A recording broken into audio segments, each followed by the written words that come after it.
দেখ এই অঙ্কটাতে এটা সেট নাম্বার 10 এর। হ্যাঁ এ দেওয়া আছে, এটা আমাদের এর পাওয়ার 100, এটা কত সেটা বের করতে বলছে। তাই দেখ এর পাওয়ার 100 লাগবে, তো প্রথমে a থেকে a স্কয়ার বের কর। তাহলে a স্কয়ার হচ্ছে a * a। দেখ তাহলে এখানে কত হচ্ছে 1 0 হাফ 1, ফার্স্ট ব্র্যাকেট রাখতেই পারি সেটা, আবার 1 0 হাফ 1। কথা বলিস না, গুণ কর, গুণ কমপ্লিট কর। তাহলে কত হচ্ছে এখানে দেখ 1 আর 0 * হাফ মানে 0 মানে 1ই থাকলো। তারপরে কত হচ্ছে 0 আবার 1 * 0। পরে এখানে দেখ তো কি হচ্ছে, দেখ এই যে 1 তাহলে এখানে এটার সাথে এটা, তাহলে হাফ প্লাস হাফ তার মানে 1, আবার হাফ * 0 1 * 1 তার মানে আবার 1, এরকম পাচ্ছিস।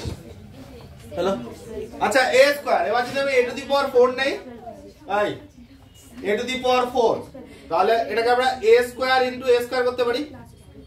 তাহলে হচ্ছে 1 0 1 1 আবার 1 0 1 1। আচ্ছা এটাকে কর, তারপর দেখ কি আসছে। দেখ এখানে তাহলে 1 0 রোয়ের সাথে করা মনে আছে তো গুণের নিয়মগুলো সবার, ঠিক আছে। তাহলে 1 হয়ে গেল, দেখ 0 আবার 0, তাহলে এখানেও 0, 1 + 1 মানে 2 হয়ে গেল, আবার 0 1 তার মানে আবার 1 হয়ে গেল। হলো 4 গেল। এবার যদি আমি a 8 করি, তাহলে a টু দি পাওয়ার 4 আবার a টু দি পাওয়ার 4 দিতে পারি, ঠিক আছে। তাহলে কত পাচ্ছি আমরা এখানে, দেখ 1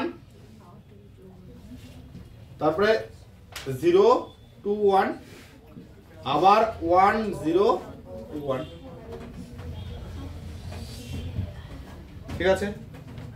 এবার আমরা যখন এইরকম ভাবে পাচ্ছি, এই এখানে বল এখানে আবার 1, তাহলে 1 তারপর আবার কত 0 2 + 2 মানে আবার হচ্ছে 4 আবার হচ্ছে 1। তাহলে না এখান থেকে মোটামুটি বোঝা যাচ্ছে টাকা যে এই তিনটা জায়গা, তিনটা স্থানে কোনো রকম পরিবর্তন হচ্ছে না, ঠিক আছে। কিন্তু এই যে পজিশন দেখ, এই কর্নারটা শুধু দেখ, এই কর্নার এই কর্নার এই কর্নার, যা পাওয়ার থাকছে তার কি অর্ধেক হয়ে যাচ্ছে না। দেখ তো 2 ছিল 1 হচ্ছে, 4 ছিল 2 হচ্ছে, 8 ছিল 4 হচ্ছে। তাহলে অনুরূপ ভাবে আমরা এখান থেকে বলে দিতে পারি, হ্যাঁ তাহলে অনুরূপ ভাবে লেখ, অনুরূপ ভাবে কত হচ্ছে a টু দি পাওয়ার যদি আমরা 100 তে যাই, তাহলে আবার এই তিনটা পজিশন সেম থাকবে। তাহলে 1 0 হলো, আবার 1 আর এখানে 100টা হাফ হয়ে যাবে কত কমপ্লিট, ঠিক আছে।